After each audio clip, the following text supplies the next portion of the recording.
malam ini kita ada di event Camel Trophy Borneo Tribute. Kita sedang ada di daerah namanya Jantur Emprok, daerah air terjun Emprok. Ini adalah hari ke-7 dari event ini, malam ke-8. Malam ini kita udah kelelahan ya, udah baik secara mental maupun fisik kita udah terkuras selama 7 hari. Tapi malam ini kita sempatkan untuk berbicara dengan Bang Fyong. Bang Fyong ini adalah event director dari event ini, dan juga bersama Pak Sambudi Gusian, partisipan, tetapi juga merangkap sebagai ketua pengurus pusat IOF saat ini yang menjabat. Kemudian saya juga bersama dengan Bang Gembil. Bang Gembil apa nih? Partisipan pastilah. Pastilah. Partisipan tapi yang punya impian bahwa olahraga atau kegiatan seperti ini mendunia. Nah, memperkenalkan Indonesia. Seperti cita-citanya Bang Fyong. Ya, kita ikuti percakapan ini, mudah-mudahan bisa menjadi pengetahuan yang lebih mengenai event Camel Trophy Tribute ini, dan juga seperti Bang Mamang Gembil katakan bahwa event ini akan menjadikan corong mercusuar untuk Indonesia ke internasional, go internasional. Saya mungkin mulai dari Bang Fyong nih. Ya, gimana sebetulnya harapan-harapan, kemudian apa yang dilakukan juga sampai saat ini? Gimana Bang Fyong? Ya, seperti yang katakan dari ketidakberuntungan bahwa kita tidak bisa mengikuti event Camel Trophy di 4 seri penyelenggaraan di Indonesia. Saya pikir ambil hal positifnya bahwa jalurnya ada di tempat kita, dan itu sampai kapanpun masih ada walaupun ada sedikit perubahan. Dan saya pikir ini kesempatan untuk melakukan perjalanan ulang atau retrack dengan tema tribute ke Camel Trophy, walaupun sebenarnya yang kita tribute itu adalah Indonesianya. Ya, betul. Bahwa ini negara kita dan kita punya warisan itu, dan seperti tulisan Nick Dimbleby di Definitive History Camel Trophy itu yang kita sempat discuss dengan Nick, bahwa kalian beruntung untuk bahwa dalam satu negara kalian bisa 4 kali Camel Trophy diadakan, dan yang paling penting lagi adalah pasti akan dapat kemudahan izin dalam pelaksanaannya. Beda dengan apa yang mereka lakukan, mereka harus lintas 3-4 negara. Itu juga salah satu alasan kenapa mereka di Indonesia, selain memang nature-nya luar biasa, culture-nya yang bagus, dan yang paling penting adalah yang mereka suka itu adalah ramah-tamahannya orang Indonesia. Nah, apalagi kalau ini bisa kita lakukan kembali, ketenarannya Camel Trophy itu menjadi kebetulan yang positif untuk kita bisa mulai melangkah tidak dari nol ya, menurut saya, tapi melangkahnya sudah dengan modal yang dalam bentuk apresiasi kita ke eventnya. Dan alhamdulillah dunia dan entusias Camel Trophy entusias di seluruh dunia, termasuk juga komunitas 4x4 menanggapinya dengan positif. Dalam kesempatan itu selain memang kita juga mau mengangkat bukan pemain ya, karena di event tribute ini kita mungkin ada yang mulai modalnya dari nol, yang awam sekali, sampai orang yang benar-benar profesional. Kita ajak semuanya mungkin bahwa asal kita mengikuti kegiatan ini sesuai dengan regulasi, dan alhamdulillah kita punya regulasi di IOF. Kebetulan kalau sejarah regulasi itu dimulai juga dari Obat World Council-nya itu adalah veteran-veterannya Camel Trophy, dan asal itu diikuti dengan cara yang betul, dan dalam tanda petik kita tetap diawasi dalam pelaksanaannya, ini akan memudahkan kita. Gitu ya Bang Fyong. Tentu perkembangan Camel Trophy sangat membahagiakan ya sebetulnya di Indonesia, dari Sumatera Tribute tahun lalu, dan sekarang adalah Borneo Tribute. Bagaimana perkembangannya? Secara kuantiti kita memang kadang-kadang menjadi dilema. Jumlah peserta yang besar mungkin mendatangkan pemasukan secara registrasi bagus. Tapi kadang-kadang kita agak repot dengan harus mengurus sekian banyak orang. Seperti yang pernah berbicara dengan Pak Sam sebelumnya bahwa harus ada kuota, bagaimanapun harus ada kuota. Kalau kita tidak mengkuota, kita tidak sadar bahwa kita keteteran nanti untuk urus teman-teman.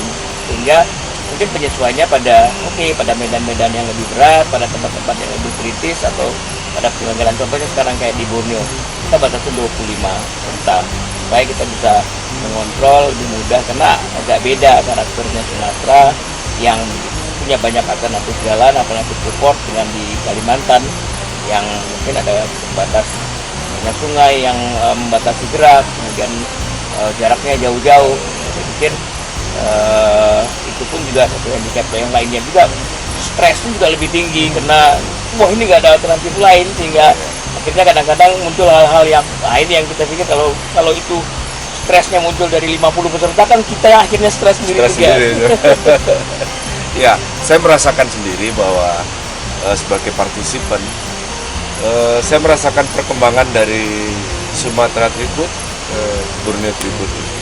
Kebetulan partisipan juga ya. Partisipan juga, dua-duanya partisipan ya. Jadi saya bisa merasakan banget bagaimana, kalau menurut saya sih, kualitas dari track itu sudah mulai ada improvement ya, kualitasnya ada peningkatan. Nah untuk itu saya kira peran dari pengurus pusat IOF pasti akan sangat besar untuk bagaimana caranya membesarkan event. Itu yang kita harapkan dari IOF kan tentu akan mendorong kita untuk semakin maju. Gimana? Ya, terima kasih. Sebetulnya saya ini beruntung aja saat pengurusan saya event ini tergelar, dan kebetulan beliau pengurus pusat yang membidangi. Beliau bilang ekspedisi ekstrim ya. Oh di pengawas. Oh iya, dewan pengawas menggantikan Pak Lukito Raharjo. Ya. Dewan pengawas. Jadi beliau mengawasi regulasi dan bagaimana perkembangan IOF di Indonesia.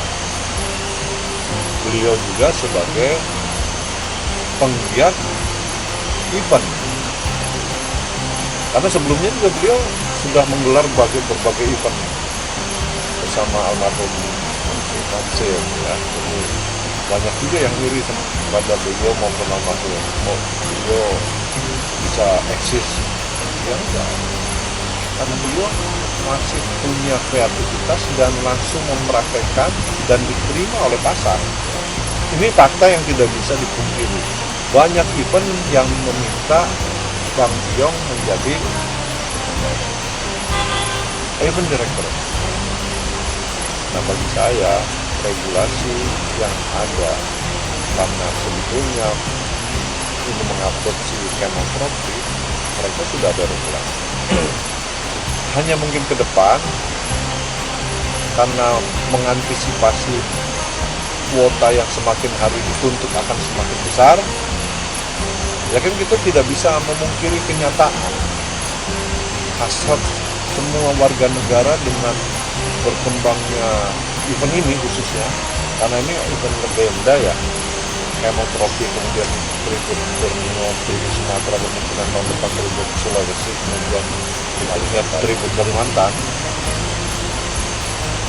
Ini akan menjadi, tadi sudah dijelaskan, semakin banyak partisipannya mungkin satu sisi mendapatkan suatu pemasukan yang besar, tetapi juga tidak menutup umum persoalan yang dihadapi akan semakin besar dan sulit diatur. Jadi fakta kita yang jumlah segini aja sulit diatur nih, karena para senior semua katanya merasa pakar semua, tapi dihadapkan kenyataan. Apa kenyataannya? Fakta, tidak bohong, bahwa strap aja pada putus, ya kan? Alat recovery tidak siap, tidak well prepared. Kemudian persyaratan spare part yang diwajibkan ternyata banyak yang bohong, Karena declare-nya kan Ya, asesmennya mandiri, betul. dan itu saya salut. Asesmen mandiri teman-teman hebat Pak, majuan bangsa Indonesia bisa bikin menggaripkan asesmen. Mungkin ke depan kita perlu meningkatkan pola asesmen ini, ditindaklanjuti dengan fact finding atau cek kenyataannya, Verifikasi ya, Pak, ya. verifikasi. Kita verifikasi dan mungkin perlu pengecekan lah oleh Ya, oleh Bang Piong sama tim, termasuk kita nanti. ya. Tujuannya apa? Untuk keselamatan kita bersama dan memudahkan para peserta sendiri. Nah, sekaligus saya kebetulan di edisi TV kali ini saya menghimbau pada seluruh penggiat off-road di Indonesia, apabila ingin mengikuti suatu event, hormati regulasi yang dilakukan oleh penyelenggara, taati, sehingga enak ikut eventnya. Kalau tidak mentaati, akan mengganggu jalannya event akibat ulah kita yang memang tidak direncanakan. Tidak ada orang sengaja ingin menggagalkan itu, tapi dengan tidak mentaati regulasi, mobil kita rusak tengah jalan, sebetulnya tidak perlu rusak karena tidak well prepared, atau terjadi kerusakan spare partnya nggak ada, padahal disyaratkan harus ada spare part ABCD yang disyaratkan.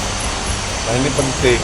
Kedua, kita juga jangan berangkat orangnya saja. Biasanya kalau event besar ini, kalau berangkat orang biasanya kita bawa 4 orang mekanik atau membawa navigator dan mekanik yang minimal mengerti untuk emergensi menyelamatkan perjalanan mobil kita yang mengalami kendara. Nah ini yang mungkin perlu disosialisasikan lagi. Selain antusiasme yang tinggi, juga kita mengharapkan pada teman-teman membangun kesadaran supaya jalannya event happy semua, ya. Happy semua. Dan sekarang kita happy semua, tapi akan lebih happy lagi ketika itu yang saya sampaikan tadi, regulasi ditaati, dan mungkin ya pada akhirnya nanti kita meminta penyelenggara untuk melakukan scrutineering yang lebih ketat. Karena ada event lain lokal gitu yang skalanya nasional saja, kalau nggak persyaratan ini, walaupun udah bayar, maaf, harus perbaiki dulu dalam waktu beberapa bulan kalau nggak. Kenapa? Untuk keselamatan, safety pertama, kedua supaya menyelamatkan event dari gangguan hal-hal yang memtekniskan kita. Ketiga, regulasi yang sebetulnya adalah mengembalikan diri sendiri dari setiap partisipan. Ya. Itu yang sulit. Karena apa? Karena tekanan, panas, molor waktunya, waiting list lama, nunggu teman di depan. Yang berikutnya adalah kita harus menyadari, kembali lagi regulasi, kalau memang di track itu nggak ada peluang untuk di overtaking, ya yang belakang sabar, jangan ngomel-ngomel, karena ini adalah event kebersamaan. Karena di dunia tribut ini kalau kita keluar buat semua, terhambat kita harus menolong. Nah ini konyolnya, jangan sampai karena regulasi itu dimanfaatkan oleh pribadi. Tenang aja, ntar gua ada yang nolong, karena kalau gua tertinggal pasti akan wajib ditolong. Nah ini nggak boleh nih, ya kan? Ini ya mungkin kita kelihatannya sepele, tapi jangan sampai ini terus menerus gitu.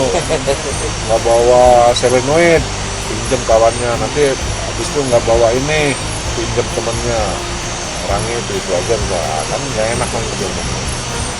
Saya kira yang penting itu kesadaran dari partisipan dan ketegasan dari penyelenggara event dan pengawas event supaya fairness dan dan saya kira ini apresiat.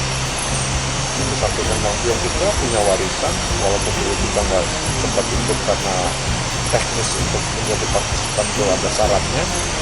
Ya kita kapan menggelar event kapan saja bisa, karena tempatnya di sini. Izinnya juga di Indonesia mudah, kita dari organisasi juga memberikan peluang seluas-luasnya. Tidak ada lagi yang istilahnya kalau kata Pak Ustadz itu nikmat, apalagi yang kau dustakan. Iya kan? Betul banget. Apalagi tinggal kita jalani dengan disiplin. Itu Pak Betul, Ustadz. betul.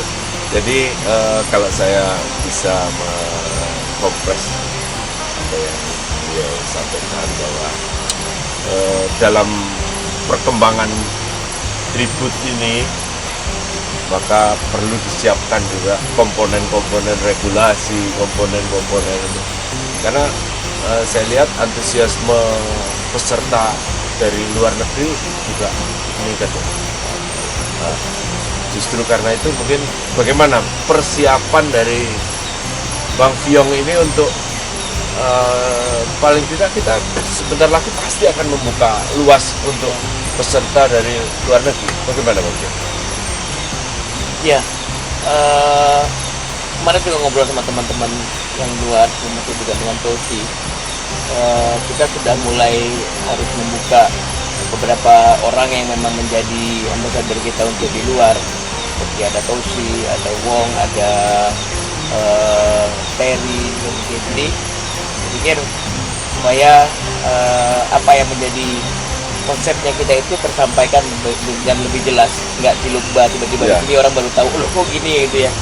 Dan saya pikir ini menjadi catatan besar untuk kita semua, apalagi kami di penyelenggara, bahwa bagaimanapun tidak ada event yang sempurna, tapi penyempurnaan harus dilakukan.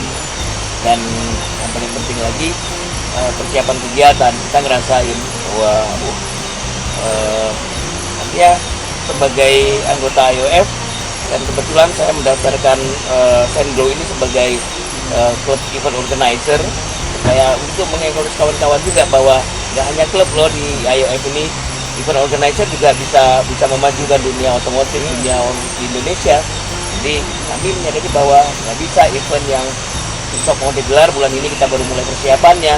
Jadi memang persiapannya harus setahun mungkin ya paling kurang, karena kawan-kawan di luar pun juga harus mendapatkan informasi lebih awal, karena mereka mungkin akan mengurus lebih banyak urusan administrasi yang harus diselesaikan.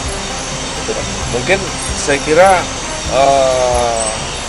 peran IOF sendiri dalam hal ini untuk bagaimana Bang Fiong bisa menata supaya peserta dari luar negeri bisa masuk, mungkin peran besarnya di IOF. Kalau peran besar IOF sudah jelas, kita mendukung bahwa sekarang IOF itu bukan hanya mendaftarkan klub-klub atau anggota saja, tapi event organizer yang mewadahi kegiatan sport otomotif yang istilahkan sekarang ini sport tourism yang berbasis komunitas.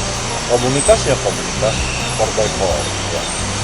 Kita sudah menerima dan mengeluarkan license bukan cuma ke Senglo. Dulu perusahaannya klubnya almarhum ya Samsul, ada beberapa lagi lah yang lain. Ya. Tetapi yang langsung go internasional Senglo. Yang lokal kan ada Overland, ya ada IOE, macam-macam, Ratu. Nah, mereka juga sebetulnya terbuka untuk umum, baik lokal maupun internasional.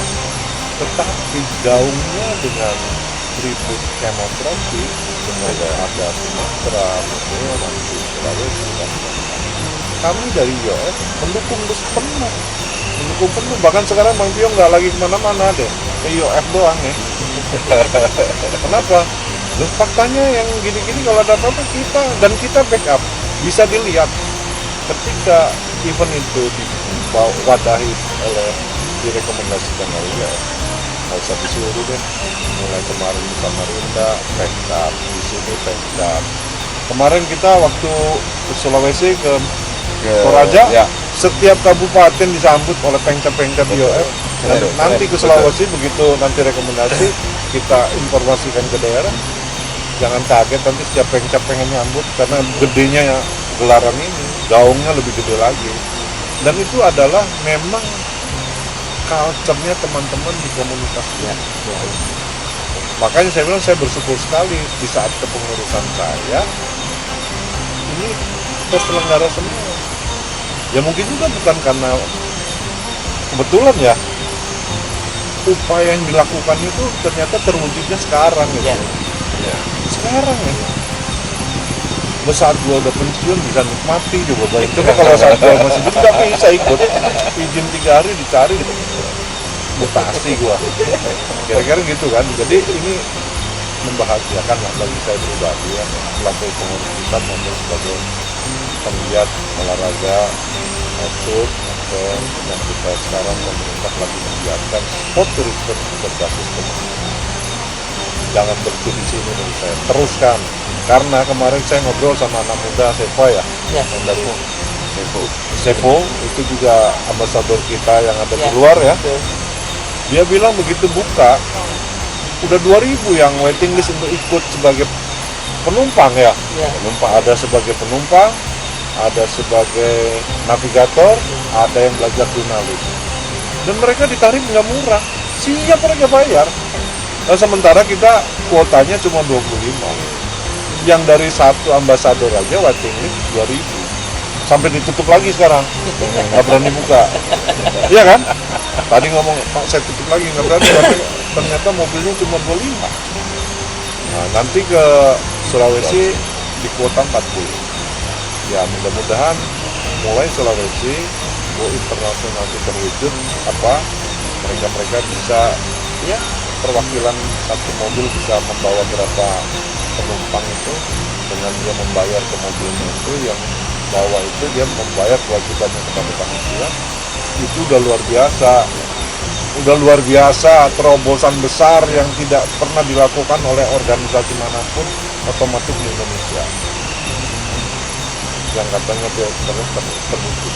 Dan mungkin juga IOF juga bisa membantu masalah exit permit dari Nah kalau mobil dan kalau sebagainya itu kita tidak mungkin, karena itu ada kewajiban undang-undang biaya cukai lah ya, keuangan, yang memungkinkan. Dulu waktu saya di Korlantas ada namanya surat tanda registrasi kendaraan bermotor bagi kendaraan bermotor asing yang ada di Indonesia, dan surat tanda nomor kendaraan bermotor. Jadi plat nomor dan suratnya gitu loh. Ya. Berlaku sebulan, bayar jasa raharja sebulan, bayar asuransi sebulan.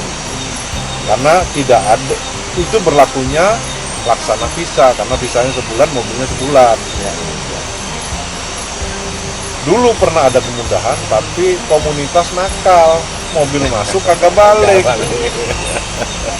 Nah ini nggak boleh nakal lagi. Betah, mobilnya betah ya, Pak? Apalagi sekarang udah zaman digital. Lu masukin jin aja ketahuan jinnya ada di mana sekarang. Ya. Nah, ibaratnya kalau mau nakal-nakal, hukum akan diterapkan. Mungkin saya selaku ketua umum IOF juga menghimbau lah, mudah-mudahan pemerintah dengan ingin menggalakkan pariwisata di Indonesia, dukungan yang nyata adalah berikan layanan berasas resiprokal terhadap penggiat olahraga otomotif atau penikmat perjalanan antar negara dengan asas resiprokal.